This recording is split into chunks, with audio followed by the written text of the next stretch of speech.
So there are different tools, different ways of working with tools. In your opinion, towards what goal should one use these tools?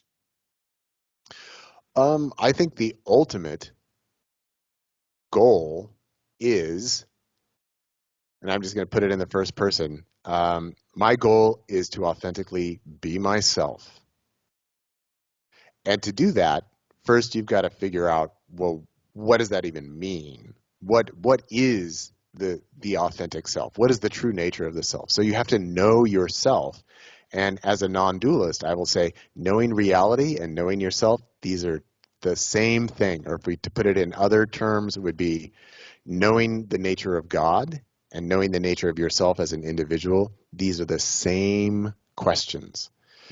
Mm. And then learning, well, what is the difference between being inauthentic versus being authentic? What does it mean to feel my emotions? What does it mean to not get caught in a mental construct of who it is I'm supposed to be or not supposed to be?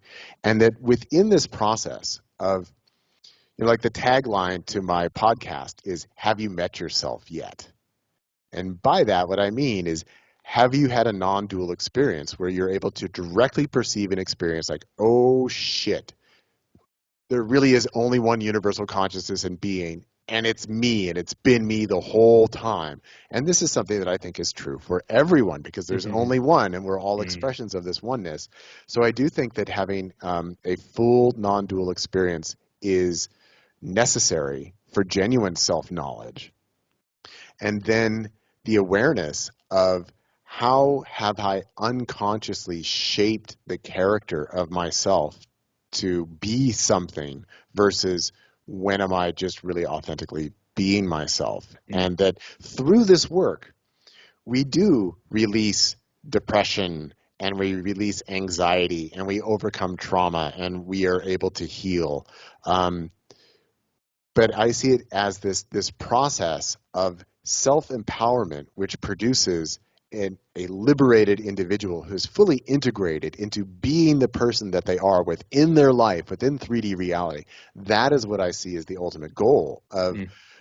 either any kind of therapy or working with psychedelics, anything short of, well, I have this disease or this issue and I want to heal that. I mean, beyond that is, how do I really authentically heal my relationship to myself so that I can fully be myself and be an empowered, authentic, confident version of myself that when I'm asked, do I unconditionally love myself? My answer is absolutely, and I would not have it any other way. And another way Mm. that I ask this question is, sometimes I've done this when I've given public talks where I start out by saying, okay, how many people here in the audience feel that you have given yourself full permission to authentically be yourself in any given moment, regardless of what anybody else anywhere thinks?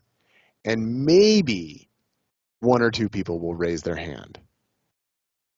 And then I'll come back with, okay, being able to say yes to that is what I see as the ultimate quest of being human. That ideally, as a human being, you should be able to say, yeah, I'm authentically myself. But most people know that they're not. But they might not know even how they're getting in the way of, realizing that within themselves. So that's this deep process of deconstructing the illusions of the self and opening up to the full authenticity of who and what we are as these full spectrum energy beings. And that's what I see. That's the process. And that ultimately, that's what we're using the tools for. And that's what I think that psychedelics are actually the best tools for.